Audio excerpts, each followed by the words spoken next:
लेकिन सहयोग देने के बाद एक अपेक्षा रहती है, मेरा नेम प्लेट जरूर लगना चाहिए, लोगों को पता चलना चाहिए मैंने इतना सहयोग दिया है, मेरा सम्मान जरूर होना चाहिए, है ना। समाज को पता चलना चाहिए मैंने कितना सहयोग दिया है। परंतु सहदेव ऐसा था जिसको कोई अपेक्षा नहीं थी सहयोग देने के बाद, जो बिना किसी अपेक्षा के सहयोग देता है। ऐसे दुनिया में कितने परसेंटेज लोग होंगे? ओनली 1%। ये थे 5 पांडव। महर्षि वेद व्यास जी ने एक एक के जो नाम को चुना है ना, वो भी बहुत एक्यूरेट है कि समाज में ऐसे लोग हैं 5% के रूप में भी, जिसके साथ भगवान होता है। तो ये थे 5 पांडव।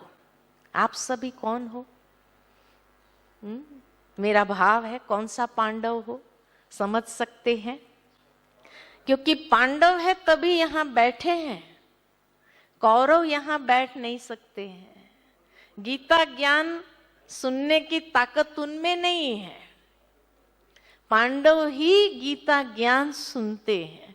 तो पांडव है ये तो जरूर है, लेकिन कौन सा पांडव समझते? जो समझते कि हम युधिष्ठिर है, स्टेबल माइंड वाले हैं, अनबायस्ड स्टेबल माइंड, है ना, बहुत अच्छा। बस एक ही,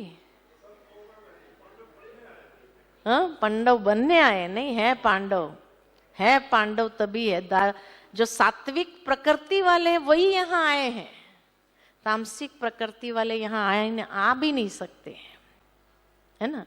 इसलिए पांडव जरूर है, लेकिन कौन सा पांडव है ये समझना है। अच्छा, दूसरा number Bhim, strong will power. अच्छा, वो है, वेरी गुड।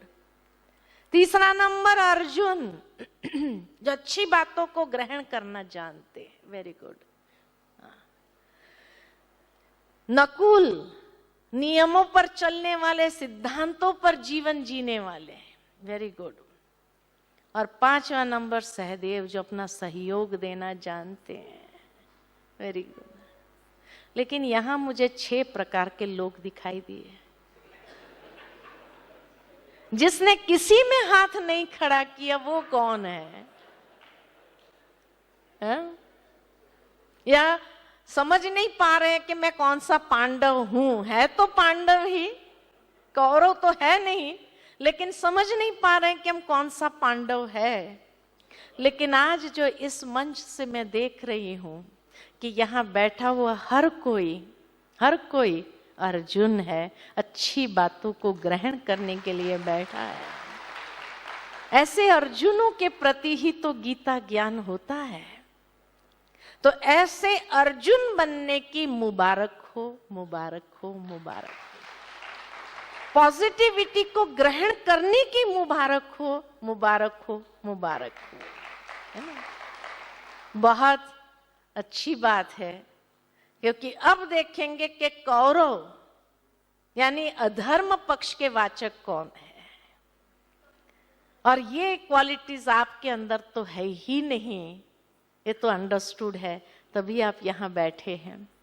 धृतराष्ट्र यानी जो नेत्रहीन था, किसमें? महत्वाकांक्षाओं में अंधा था, राज सत्ता बाहुबल भूमि के अभिमान में अंधा था, जो अहंकार में अंधा था, मोह में अंधा था, स्वार्थ में अंधा था। ये उसकी क्वालिटीज है। हाँ, पुत्र मोह में अंधा था, वही मोह में अंधा था। और गांधारी, जो देखते हुए देखना नहीं चाहती थी, आंखों पर पट्टी बांध ली। जब मैं गीता का अध्ययन कर रही थी तो मेरे मन में विचार आया कि अगर किसी का पति किसी कारणवश अगर नेत्रहीन हो जाए तो उसकी पत्नी को उसका सहारा बनना चाहिए या खुद भी ब्लाइंड फोल्ड होना चाहिए? क्या करना चाहिए? सहारा बनना चाहिए। विवेक ये कहता है। विजडम सेज कि उसको सहारा बन करके गाइड करना चाहिए, न कि खुद ब्लाइंड फोल्ड हो जाना चाहिए। लेकिन ये गांधारी कैसी पत्नी थी जो खुद उसने आंखों पर पट्टी बांध ली